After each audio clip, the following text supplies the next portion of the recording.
Oke, berjumpa lagi ya di kuliah aljabar linier. Pada bahasan sebelumnya kita sudah membicarakan tentang panjang lebar ya, tentang diagonalisasi matriks ya, yaitu apa? Misalkan kita punya matriks A ya, berukuran n kali n ya. Jadi A ini dapat didiagonalkan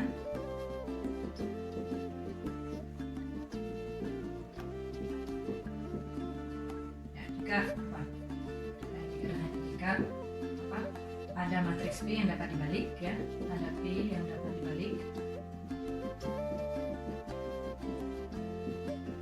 sehingga P inverse AP adalah sama dengan matriks diagonalnya dengan D. Jadi ini matriks diagonal. Ya, jadi syarat cukup dan perlu ya dari suatu matriks dapat didiagonalkan itu adalah kita bisa mendapatkan matriks P yang dapat dibalik sehingga P inverse AP itu sama dengan matriks diagonal ya. Jadi matriks P ini disebut matriks pendiagonal dari matriks A ya. Nah, dalam hal si matriks P ini adalah matriks ortogonal ya. Jadi P adalah matriks ortogonal.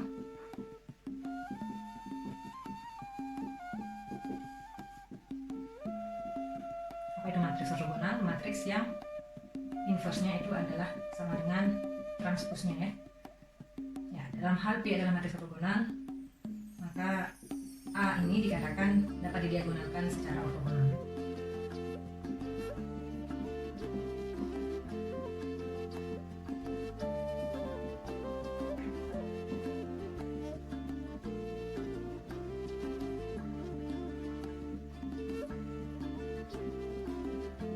Jadi suatu matriks dikatakan dapat didiagonalkan secara ortogonal jika matriks pendiagonalnya itu adalah matriks ortogonal ya.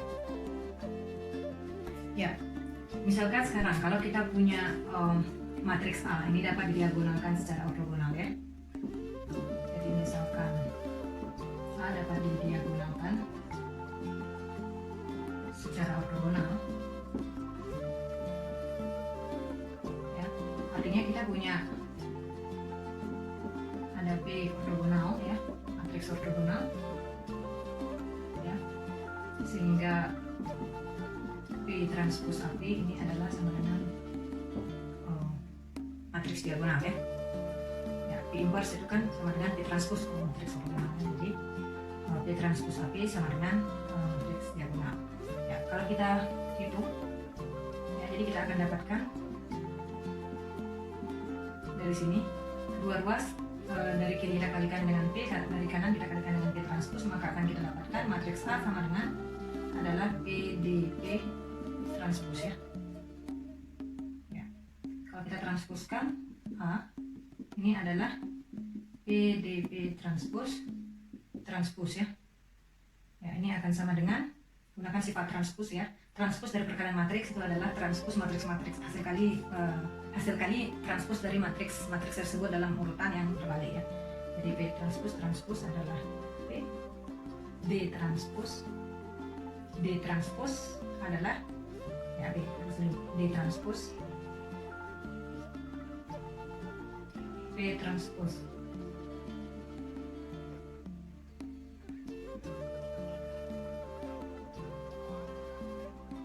Tapi D transpos, D ini adalah matriks diagonal ya.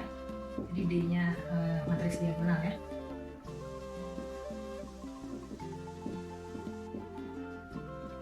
Karena D ini adalah matriks diagonal, maka kalau kita transposkan dia akan sama dengan D ya, D-nya sendiri. Jadi kita punya PDP transpos. Tapi PDP transpos itu adalah A itu sendiri ya. Jadi kita punya A transpos sama dengan A. Nah, kalau kalian lihat ini disebut apa ini, matriks yang transposnya sama dengan dirinya sendiri, itu adalah matriks simetri ya. Jadi A itu matriks simetri ya.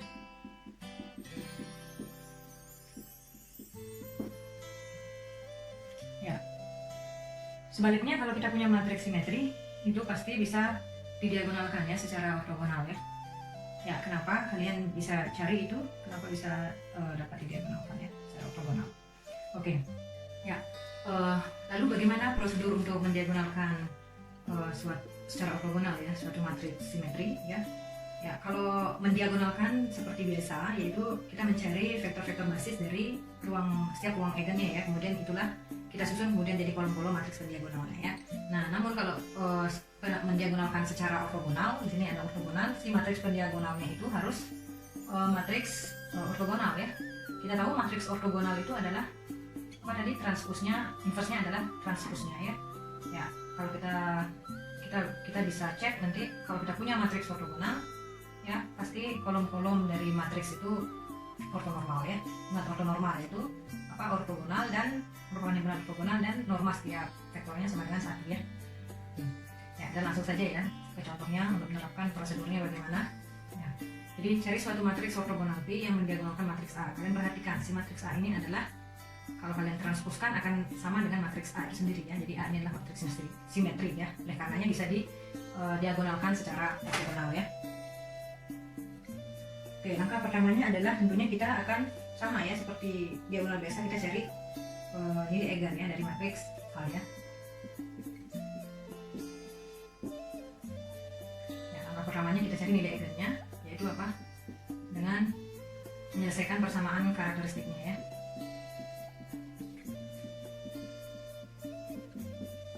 Dari A itu adalah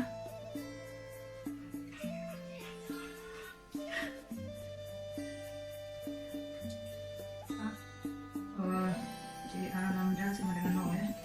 Jadi nah, C A lambda ini polinom karakteristik, berarti determinan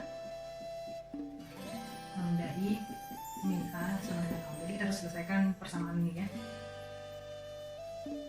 Oke, kalau kita hitung akan jadi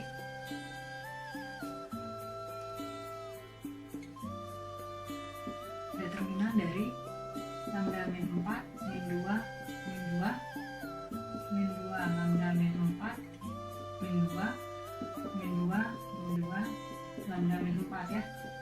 Ini sama dengan 0. Ya, kalau kita hitung determinan ini ya, ini akan menjadi lambda min 2 kuadrat kali lambda min 8 ya, sama dengan 0. Jadi nilai eigennya 2 ya, atau 8 ya. Ya, langkah kedua adalah kita cari vektor-vektor basis untuk setiap ruang eigen ya. Jadi untuk lambda sama dengan 2 ya, cara mencari vektor basis dari ruang eigen lambda sama dengan 2 itu dengan apa? Kita harus menyelesaikan sistem persamaan linear homogen ya. Jadi masukkan lambdanya sama dengan 2 ya ke persamaan apa, AX sama dengan 0 apa, lambda I min AX sama dengan 0 ya. Jadi masukkan lambda sama dengan 2, akan kita dapatkan vektor basis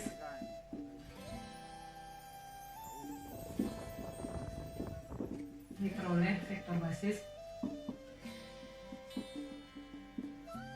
dari E2 ya, dari ruang eigen dengan lambda sama dengan 2 adalah ya, U1 min 1 1 0, U2 adalah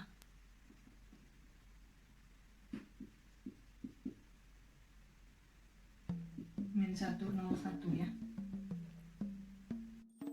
Ya, setelah kita dapatkan vektor basis untuk ruang eigen yang bersama dengan nilai eigen sama dengan 2 ya, kalau kita perhatikan dua buah vektor basis ini tidak ortogonal ya. Ya, ortogonal di sini ya kita menggunakan hasil kali dalam Euclid ya, di R3 ya ini. Ya, kalau kita hasil kali dalamkan ya yaitu min 1 kali min 1 kan 1 ya, tambah 1 kali 0 tambah 0 kali 1 1 ya. Jadi hasil kali dalamnya tidak sama dengan 0 ya, berarti U1 dan U2 tidak ortogonal ya. Ya, bagaimana membuat ini ortogonal? Kan kita harus membuat matriks P-nya, kolom-kolomnya itu ortogonal ya. Ortogonal dan normanya 1 ya, berarti ortonormal ya. Bagaimana membuat ini menjadi vektor-vektor yang ortonormal? Ya, kalau kalian masih ingat, berarti kita harus menerapkan proses Gram-Schmidt ya. menerapkan proses Gram-Schmidt pada vektor-vektor basis U1 dan U2 ini, nanti kita akan dapatkan ya, dengan proses Gram-Schmidt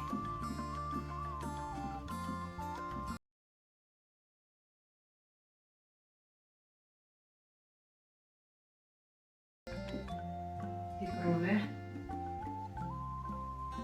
ya, pada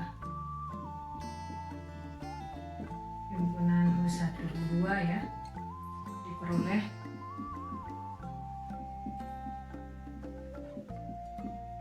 V1 akan jadi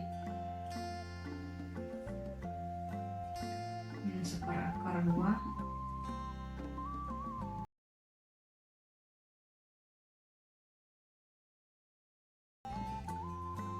1/2 0 ya, dan V2 akan jadi min 1/6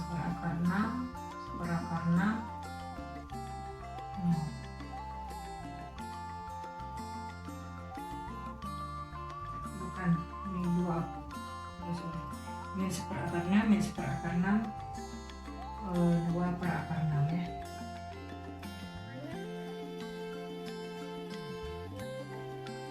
Oke ya. Ya, dengan cara yang sama kita lakukan untuk nilai eigen yang sama dengan 8. Jadi untuk nilai eigen sama dengan 8 diperoleh vektor basis bagi ruang eigen I8 adalah, ternyata vektor basisnya hanya 1 ya. Sekarang kita kasih nama U3 ya, yaitu vektor basisnya 1, 1, 1 ya, karena dia hanya 1 ya, berarti kita tinggal normalkan saja ya. Berarti kita dapatkan ya, jadi dengan proses Gram-Schmidt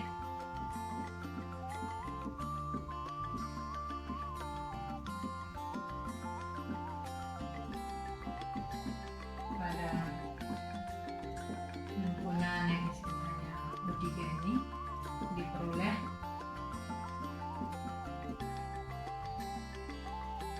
V3 ya. Jadi kita tinggal normalkan saja, berarti 1/3 ya, normalkan dibagi dengan normanya ya, vektornya dibagi dengan normanya, jadi 1/3 ya.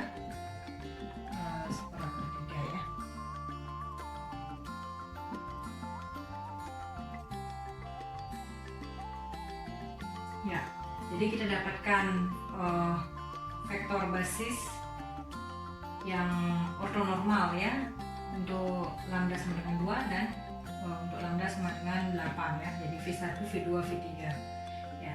Kalian bisa cek ya, V1, V2, V3 ini membentuk himpunan ortonormal. Jadi kalau kalian hasil kali dalamkan antara V1 dengan V2, V1 dengan V3, V2 dengan V3 pasti 0 ya.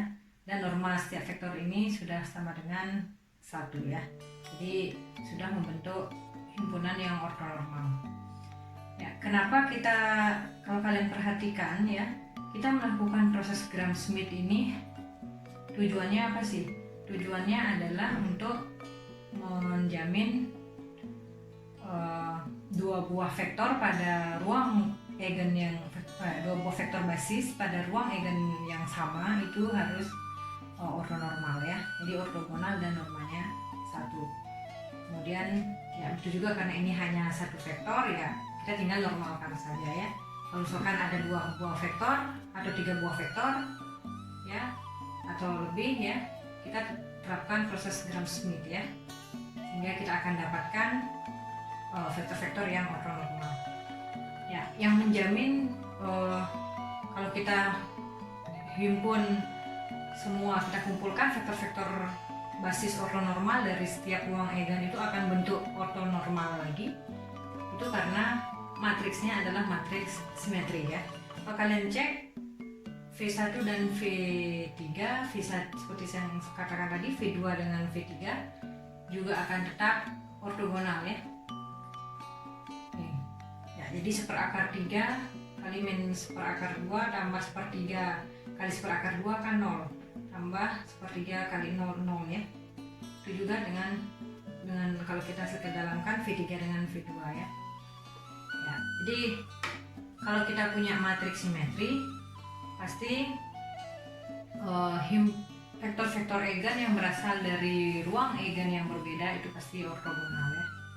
Ya, jadi proses Gram-Schmidt ini cukup kita terapkan pada ruang eigen yang sama saja ya, pada vektor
buktikan kalau kita punya matriks simetri, maka vektor-vektor eigen yang berasal dari ruang eigen yang berbeda itu pasti ortogonal ya.